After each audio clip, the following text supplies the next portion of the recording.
let us pray before the media projects the giving, so that we pray for the giving of God. And welcome to Sito Nakuru, where Christ is the answer. Our theme for 2025.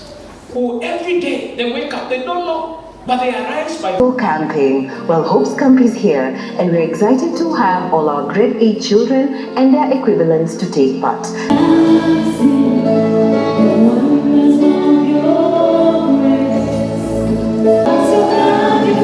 Only problem is that maybe the world doesn't know the next time you will hold your maandamano, how it will disrupt the business and many other things. And it is for that reason that the president has decided to engage more people so that there can be a political conversation, so that we don't solve our problems on the what?